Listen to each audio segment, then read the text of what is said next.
আমরা যারা সেলসে আছি তাদের জন্য খুব ইম্পর্টেন্ট হচ্ছে ক্লায়েন্ট কনভিন্স করা। দেখেন, যে লোক যত বেশি কনভিন্স করতে পারে সেই লোক সেলসে তত বেশি পারদর্শী। এটা আমরা সবসময় শুনে থাকি।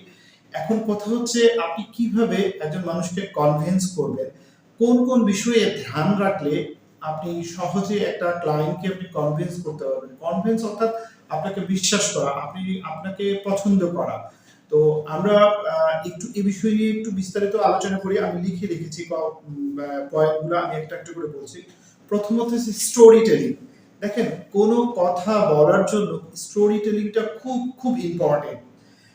তো স্টোরি টেলিংটা আমি একটু বর্ণনা দিয়ে বুঝিয়ে দেই। ধরেন, আপনাকে যদি বলা হয় যে 1971 সালে ইলন মাস্কের জন্মগ্রহণ করছে, তাহলে আপনি কিন্তু ভুলে যাবেন। কিন্তু আপনাকে যদি বলা হয় যে বছরে বাংলাদেশ স্বাধীন হয়েছে 1971 সাল, সে বছরে ইলন মাস্কের জন্ম হয়েছে, তাহলে আপনার জন্য মনে রাখা সবচেয়ে বেশি সহজ।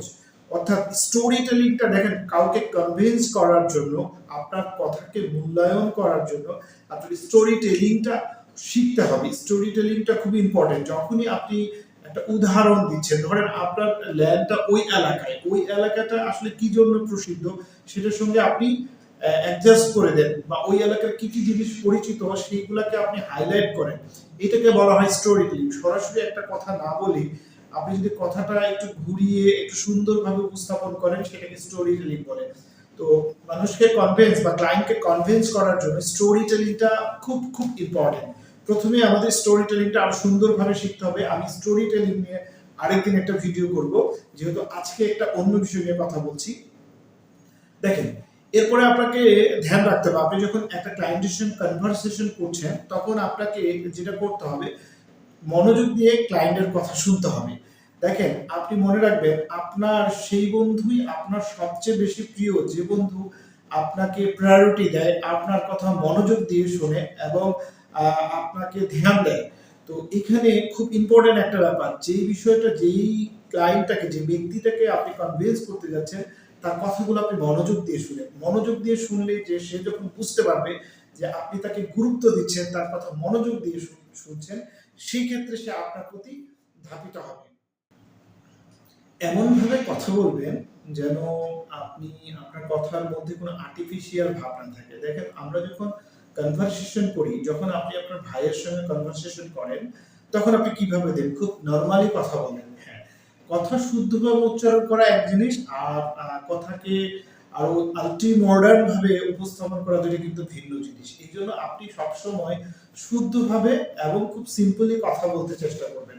তাহলে দেখবেন একটা ক্লায়েন্ট কনভিন্স হবে। আমরা কি করি, আমরা যখন একজন অপরিচিত মানুষের সঙ্গে কথা বলি, তখন আমরা একটু কি বলে এটাকে, একটু গুছিয়ে কথা বলার চেষ্টা করি, একটু আর্টিফিশিয়াল কথা বলি। না, এই জিনিসগুলো করা যাবে না। আপনি যদি কাউকে কনভিন্স করতে চান, তাহলে আপনাকে খুব সরল সহজ ভাষায় এবং আপনাকে খুব মানে সহজভাবে উপস্থাপন করতে হবে। তাহলে দেখবেন আপনাকে কিন্তু ক্লায়েন্ট বেশ বিশ্বাস করতেছে।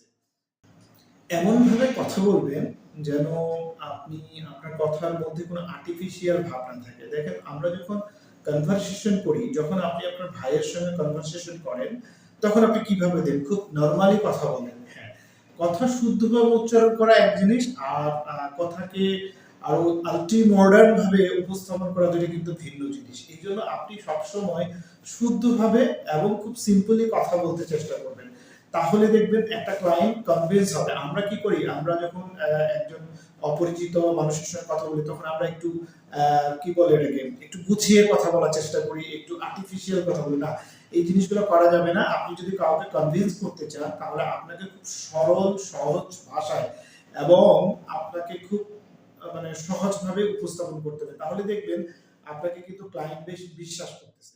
আপনি যখন কোনো সংখ্যা বলবেন, ধরেন আপনি বলছেন যে আপনার প্লট সংখ্যা 10,000, আপনার এখান থেকে 3 কিলোমিটার, এখান থেকে 5 কিলোমিটার। দেখেন, আমরা যারা সেলসে আছি, আমরা অ্যাপ্রোপ্রিয়েটটা বলি না। অ্যাপ্রোপ্রিয়েট বললে কিছু প্রবলেম হয়। যেমন ধরেন, আপনি এখান থেকে ধরেন আমরা কুড়িল থেকে যদি আমরা কাঞ্চন ব্রিজ বলি, তাহলে আমরা কি করি, আমরা বলি যে স্যার এখান থেকে 15 কিলোমিটার না বলে আমরা বলি স্যার এটা 3 মিনিট বা 5 মিনিটের ড্রাইভে চলে যাওয়া যাবে। তো এই যে এই কথাগুলো বলছেন, আমরা সেলসে একটু টেকনিক্যালি কিছু কথা এক্সপ্রেস করে থাকি, যেন আমরা সত্যটা ঠিক হাইডও করি না, আবার মিথ্যা বলি না। এই ক্ষেত্রে আপনাকে যে শব্দগুলো ইউজ করতে হবে সেটা হচ্ছে আপনি অ্যাপ্রোচ শব্দটা ইউজ করবেন, যে স্যার আমার এখান থেকে কুড়িল যেতে আসলে 5 মিনিট লাগে, 5 মিনিটের মতো লাগে, অথবা 3 মিনিটের মতো লাগে।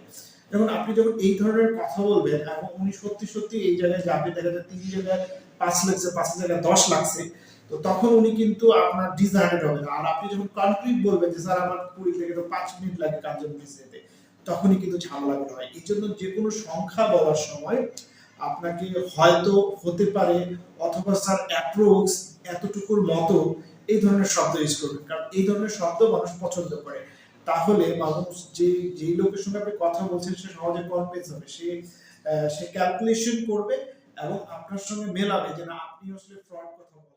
এরপর আরেকটা বিষয় আছে, যেটা হচ্ছে ধরেন আপনি অনেক সময় ক্লায়েন্টের বোকার মতো প্রশ্ন করবেন। বোকার মতো প্রশ্ন বলতে কি, ধরেন আমাদের কাছে আমরা সেই লোকটাকে সবচেয়ে পছন্দ করি যেই লোকটা আমার কাছে জানতে চায়, যেই লোকটা আমাকে প্রায়োরিটি দেয়। এটা কিন্তু ওই আমি প্রথমে একটা বলেছি, প্রায়োরিটি দেওয়া। আপনি যখন ধরেন তার পেশা সম্বন্ধে জানলেন, ধরেন আপনি এই আপনার ক্লায়েন্ট পেশায় একজন গার্মেন্টস ব্যবসায়ী, হ্যাঁ, হয়তো আপনি গার্মেন্টস সম্বন্ধে দুই একটা টুকটাক জানেন, অথবা জানেন না, অথবা আপনি অনেক বেশিই জানেন, কিন্তু তবুও আপনি তার পেশা সম্পর্কে আপনি তাকে জিজ্ঞেস করেন, আপনি তার কাছে বকার মতো কিছু প্রশ্ন করেন, স্যার এটা আসলে কিভাবে হয়, আপনারা কিভাবে লাভ করেন, আপনার এটা তো দারুণ ব্যাপার স্যার, এটা তো, এই যে প্রশংসাগুলো আপনি কিভাবে করবেন? আমরা সাধারণত একটা প্রশংসা করি, স্যার আপনি তো খুব ভালো লোক।